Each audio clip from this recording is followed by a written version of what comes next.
Hola, ya en casita. Les damos la bienvenida a Aprende en Casa 2. Un espacio en el que vamos a poder estudiar y divertirnos desde nuestros hogares.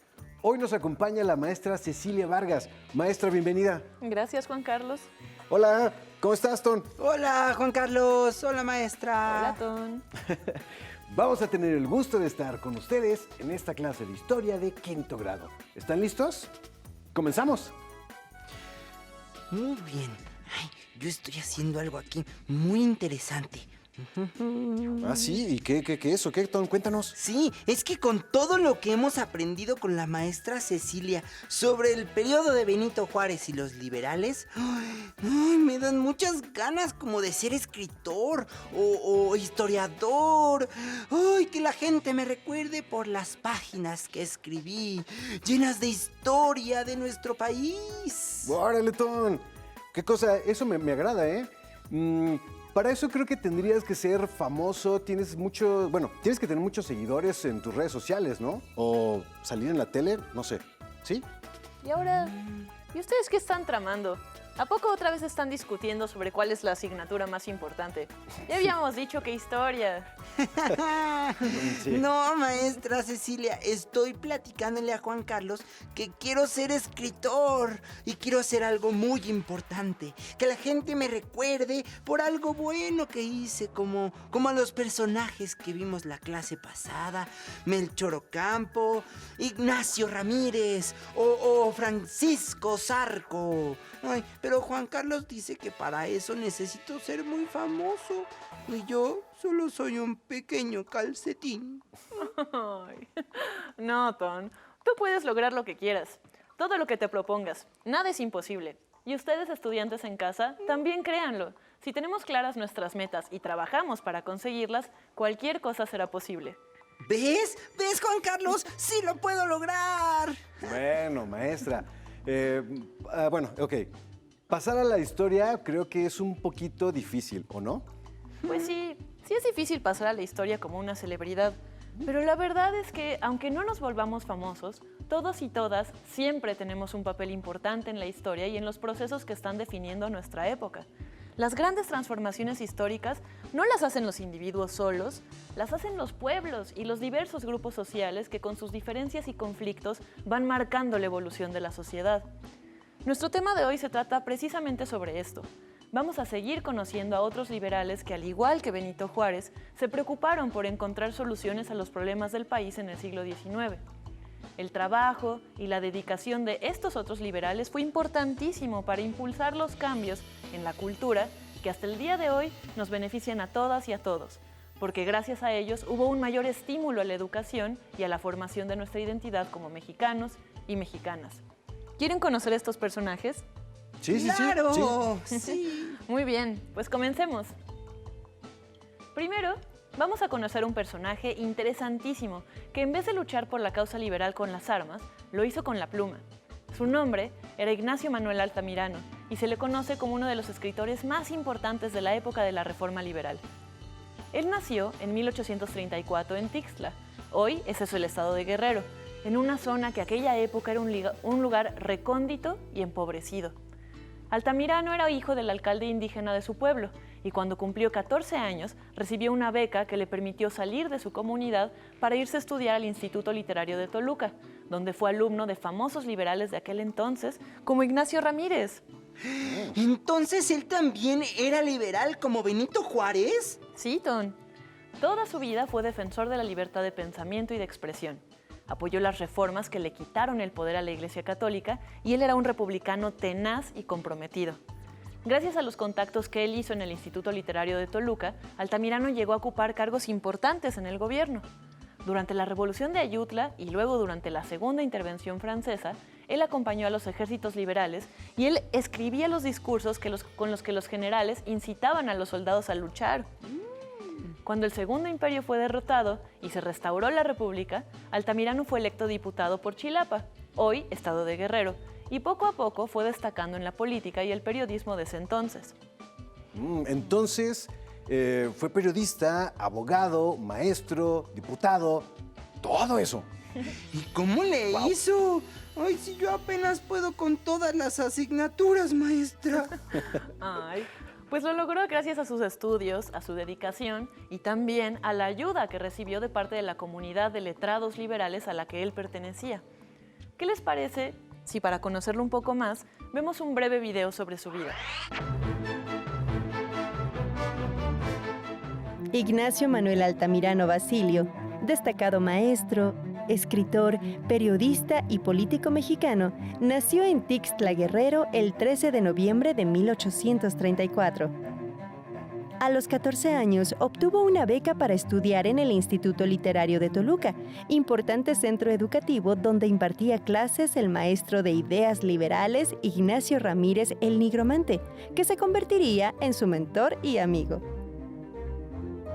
Al salir del instituto, Ignacio Manuel Altamirano se dedicó a dar clases de educación primaria, pero su interés por la jurisprudencia lo llevó a la Ciudad de México para inscribirse en el Colegio de San Juan de Letrán.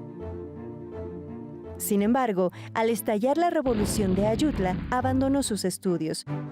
Su antiguo profesor, Juan Álvarez, dirigía el movimiento contra la dictadura del presidente Antonio López de Santa Anna y Altamirano se adhirió de inmediato a sus filas. En 1856, al triunfo del movimiento, reingresó al Colegio de San Juan de Letrán. Ahí convivió con los discursos de Ignacio Ramírez, el Nigromante, de Melchor Ocampo, de Francisco Zarco y de todos los pensadores liberales que participarían en la Guerra de Reforma. Durante la intervención francesa, Ignacio Manuel Altamirano obtuvo la licenciatura en Derecho y fue electo diputado federal. Fiel a sus ideas republicanas, fue promotor de la instrucción primaria gratuita, laica y obligatoria. Restablecida la República en 1867, Ignacio Manuel Altamirano comenzó a publicar importantes revistas literarias. Fundó El Correo de México junto a su maestro Ignacio Ramírez, el diario La República, donde colaboraron escritores como Juan Amateos y Vicente Riva Palacio. Y la emblemática El Renacimiento, una de las revistas literarias más importantes en la historia de las letras mexicanas. Su obra abarca una amplia gama de géneros literarios. Escribió ensayos, crítica literaria, biografías, crónica, poesías. Sus novelas Clemencia, Navidad en las montañas y El Zarco son obras clásicas de la literatura mexicana. Ignacio Manuel Altamirano fue uno de los grandes maestros de México. Su preocupación por la labor magisterial quedó plasmada en su más grande proyecto legislativo: la creación de la Escuela Normal para Profesores de Instrucción Primaria. Ignacio Manuel Altamirano Basilio murió el 13 de febrero de 1893, mientras cumplía una misión diplomática en San Remo, Italia. Sus restos se encuentran en la Rotonda de las Personas Ilustres de la Ciudad de México. Entonces, como pudimos ver en el video, el legado más importante de Ignacio Manuel Altamirano se encuentra en la literatura y en la educación.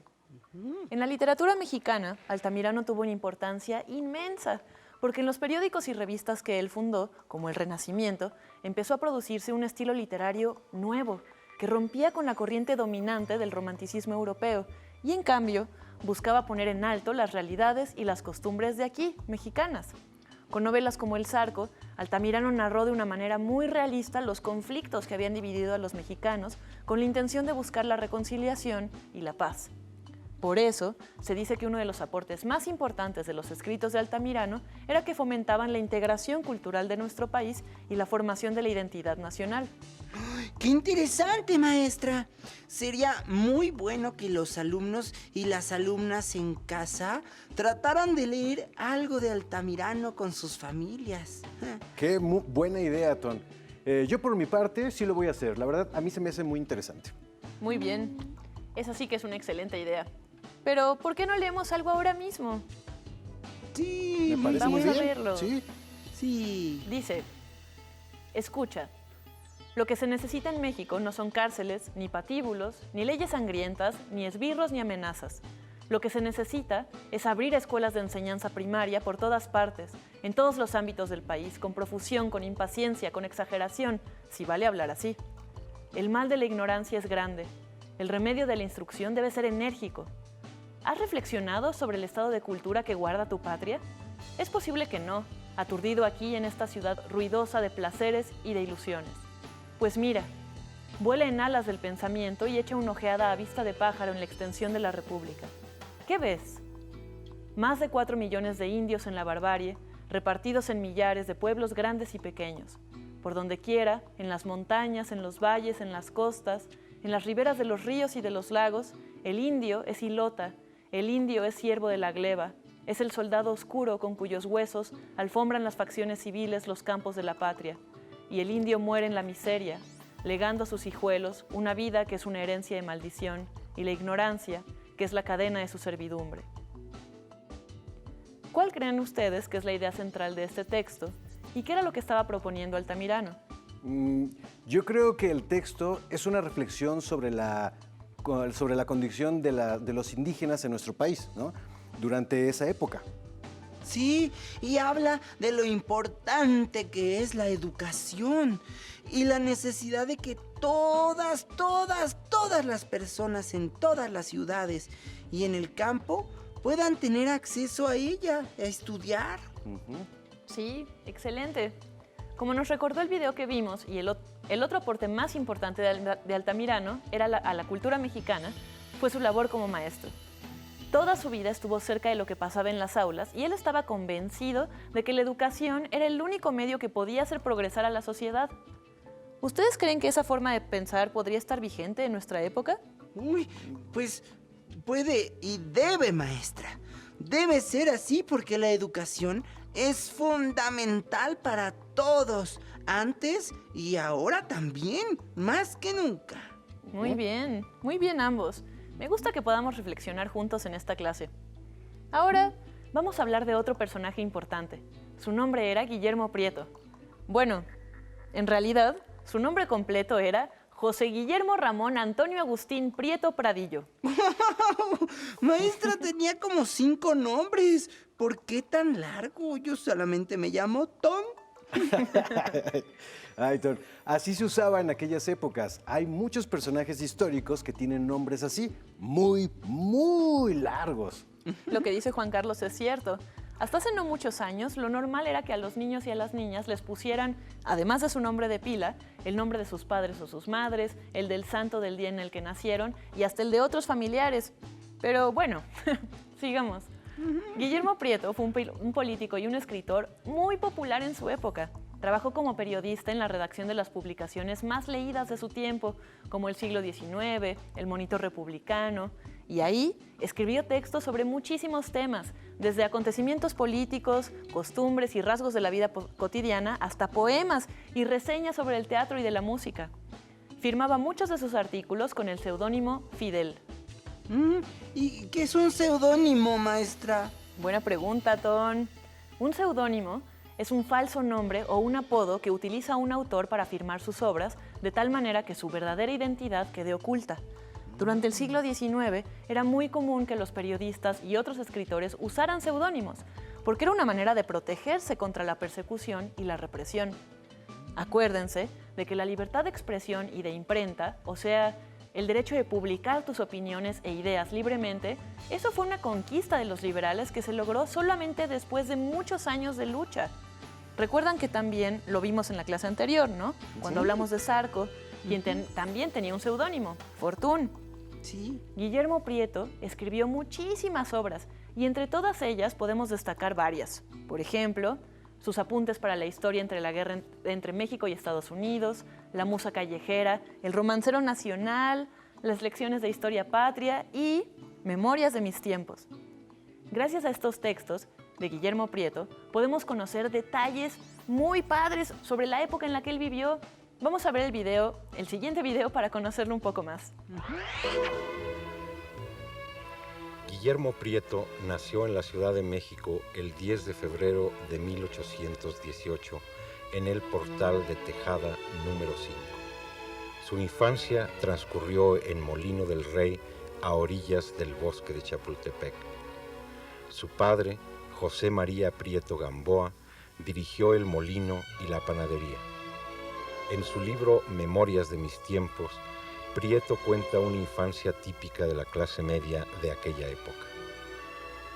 El ideal de un niño consistía, recuerda Prieto, en que se estuviese quietecito horas enteras, en saber un buen trozo del catecismo de memoria, en oficiar el rosario a las horas tremendas, comer con tenedor y cuchillo, dar las gracias a tiempo, besar la mano de los padres y decir que quería ser emperador, santo, sacerdote o cuando muy menos mártir del Japón. El padre de Guillermo Prieto muere en 1831 y la madre, María Josefa Pradillo y Estañol, pierde la razón. El niño se refugia en casa de dos ancianas cuyo padre había sido sirviente de los Prieto. El enloquecimiento de la madre desampara a Prieto en su adolescencia, pero no le quita los ánimos ni las ambiciones. Guillermo Prieto se hace aprendiz en la comisaría general y dependiente en una tienda de ropa. Se hace también amigo de un barbero que encausa sus lecturas, poesía festiva, entremeses mexicanos, loas indias, comedias de Calderón de la Barca y Lope de Vega. De esas lecturas recibe también una primera dosis de anticlericalismo. Desesperado ante la enfermedad de su madre, Prieto recurre al ministro de Justicia, Andrés Quintana Roo, quien lo apoya. Le facilita su biblioteca, le consigue empleo de aprendiz en la aduana y lo inscribe en el colegio de San Juan de Letrán. ¡Wow! Entonces, ¿podemos conocer cómo vivía la gente por lo que él escribió? Sí, Ton. Memorias de mis tiempos es una de sus obras más apasionantes porque describe con lujo de detalle muchísimas situaciones de la vida cotidiana de ese entonces, como la comida, los festejos, las familias, las diversiones, los trabajos, los viajes, las tragedias, en fin. ¿Quieren que escuchemos un fragmento de ese libro para ver qué nos dice sobre esos tiempos? ¡Ay, Sí, sí, sí, sí. por favor! Lucían entonces, para el militar, los deslumbradores entorchados y las pintorescas charreteras. El fraile lucía los pañuelos de puntas de Shakira hechos por las delicadas manos de las hijas de confesión. El juez ostentaba su bastón con borlas, los catrines sus vuelos encarrujados y sus dolmanes con alamares, los charros sus cueros ricamente bordados y las chinas sus encarnados castores sembrados de lentejuelas como estrellas, sus puntas enchiladas y sus zapatitos color de esmeralda con mancuernas de oro y palabraja a raíz de la piel de piñón. Había también sus fondas o bodegones al aire libre en el portal de las flores. Bajo los arcos del portal, consistentes en una mesilla con su mantel de dudosa pureza, su farolillo de papel, platos y vasos y los manjares y sus accesorios en golosa exposición, en uno de los extremos de la mesa había un anafre con lumbre coronado de una cazuela enorme en que armaba escándalo perenne la manteca. Al lado de la manteca estaba estacionado, con su delantal de brin, su sombrero de palma y las mangas de la camisa arremangadas, el pregonero despachador, socio o propietario de la portátil negociación, clamando en son de canto continuamente. Chorizones, pollo, fiambre, pasen a merendar, un vaso de pulque de piña. Los concurrentes y consumidores se sentaban en el quicio de las puertas o en petates tendidos en el suelo. Allí engullían, carcajeaban y tenían solaces de banquete. No solo la gente humilde y de baja clase, sino el medio pelo presuntuoso, los payos pudientes y los ricachos no envanecidos con una caprichosa fortuna. Bueno, analicemos este fragmento de Memorias de mis tiempos de Guillermo Prieto. ¿Qué les llamó la atención? Pues al principio hablaron de la vestimenta, ¿no? De las personas, como toreros, como frailes, jueces y los catrines también, que eran como les decían a los jóvenes adinerados, ¿no? Los elegantes y presumidos. Bueno, yo conozco esta palabra porque la he visto en la lotería. Sí, y yo me di cuenta que el texto describía un lugar donde se preparaba comida, porque hablaron de manteca, pollo y fiambre, aunque esto no se escuchaba tan rico. También se habló de cómo era la gente que iba ahí y que eran de todas clases sociales. Muy bien. En efecto, el libro sí habla acerca de todos estos temas y las descripciones que hace son detalladísimas y por eso es un libro bastante grande. Uy, y también complicado, maestra, porque usan palabras muy extrañas que a veces no podía comprender. Pues sí, es muy diferente a los libros que he leído de autores actuales, la verdad. Claro, pues recuerden que este es un libro escrito hace más de 120 años y por eso pues es normal que el vocabulario que usamos cambie a través del tiempo. Puedes darte cuenta de esto de una forma muy sencilla. Por ejemplo, Ton, tú no usas las mismas palabras que usan tus papás o tus abuelos, ¿estás de acuerdo? Bueno, ahora que lo pienso, tiene mucha razón, maestra. Mis abuelitos a veces usan palabras que ya no son tan comunes. Por ejemplo, mi abuela dice borlote en lugar de decir desorden. Y esa palabra me da mucha risa. Borlote. Así es, Ton. ¿Y ustedes en casa conocen palabras o expresiones que se usaban antes y que actualmente ya no tienen el mismo sentido? Por ejemplo, hoy usamos palabras como meme y eso no existía antes, ¿verdad? No. Y es que muchas cosas han cambiado desde el siglo XIX hasta nuestros días. Ahora, para terminar con nuestra clase, hagamos un resumen sobre el legado que dejaron estos liberales para nuestro país. ¿Qué les parece si lo vamos escribiendo? Claro. Sí, me parece. Para que también les quede muy claro a todos los alumnos y a las alumnas que nos ven en casa, creo que se me hace una perfecta idea, maestra. Excelente. A ver, ¿cuál podría ser un primer aporte que nos hayan dejado este importante grupo de pensadores? Yo creo que contribuyeron a hacer cambios políticos y sociales muy importantes, porque protegieron derechos humanos como la libertad de expresión y la libertad de pensamiento. Y claro, también apoyaron la educación laica, libre de la influencia de la Iglesia Católica. Pues nuestra Constitución actual también lo marca en su artículo 3º. Sin duda, esos derechos y libertades, junto con el respeto a las distintas ideas que tenía cada uno de los liberales, contribuyeron al desarrollo de la democracia. Ay, me escuché. Excelente, Ton. Muy bien. Además, hicieron un aporte importantísimo reafirmando el nacionalismo y la soberanía. Pues además de enfrentarse al grupo conservador, les tocó vivir el caótico siglo XIX mexicano marcado por las intervenciones extranjeras y la pérdida del territorio. Sí, todos estos acontecimientos los llevaron a combinar su actividad política, periodística, literaria y científica, además de todo con la actividad militar en defensa de la soberanía y de su proyecto de nación. Qué buenos alumnos tengo, la verdad, ¿eh? Estoy segura de que en casa también pudieron apreciar la importancia del grupo liberal y comprender cómo es que las consecuencias de sus luchas se ven reflejadas hasta el día de hoy. Les doy las gracias y espero verles en la siguiente clase. Maestra Cecilia, Ton, muchísimas gracias. Hemos terminado con La herencia liberal, Guillermo Prieto y Manuel Altamirano. Espero que lo hayan disfrutado tanto como nosotros. A continuación, lengua materna. Hasta la próxima. Pero antes, vamos con una cápsula musical. Bienvenidos a Curiosidades Musicales. 1. ¿Sabías que las termitas construyen un instrumento musical? Las termitas se comen el interior de los palos, dejando los huecos por dentro, y se llama didgeridoo. Es un instrumento de viento muy antiguo que las tribus indígenas de Australia usan en sus rituales.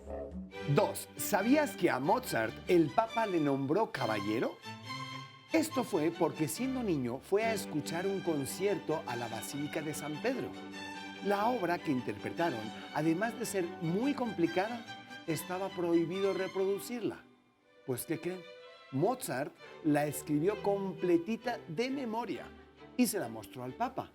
Y por ello fue nombrado caballero. 3. ¿Sabes qué son las voces blancas? Las voces blancas son las voces de los niños hasta que tienen su cambio de voz. Solamente hay 2 tipos, soprano y contralto. ¿Tú qué voz tienes? ¿Lo sabes? 4.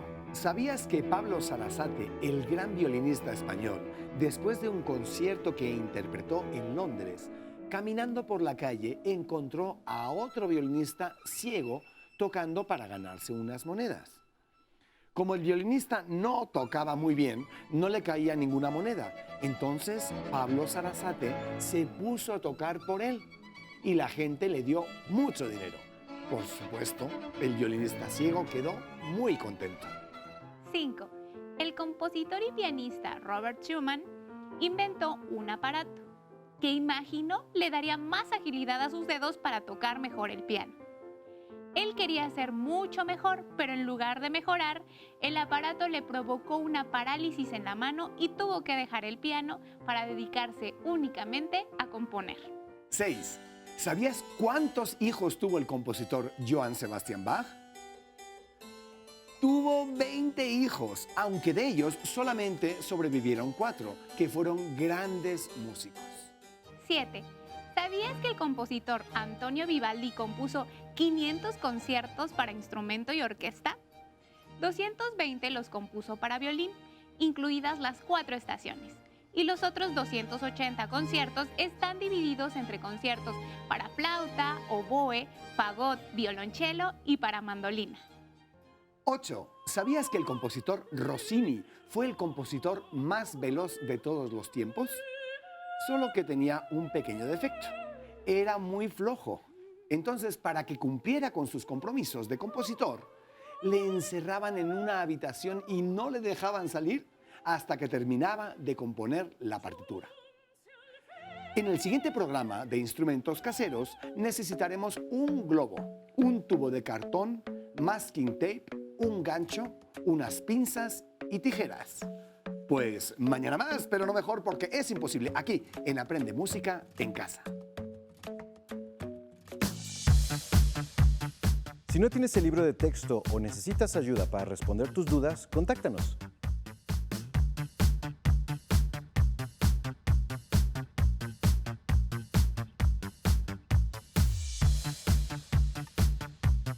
También puedes encontrar los libros de texto en la página conalitech.cep.gov.mx. Si quieres volver a ver los programas de Aprende en Casa, los puedes encontrar en la siguiente liga: aprendeencasa.cep.gov.mx. Para solicitar apoyo pedagógico, comunícate con maestras y maestros de lunes a viernes de 8 a 20 horas al teléfono 5541720413. 100 líneas. No se muevan de su lugar. Tenemos algo muy importante para ustedes. Acompáñenos.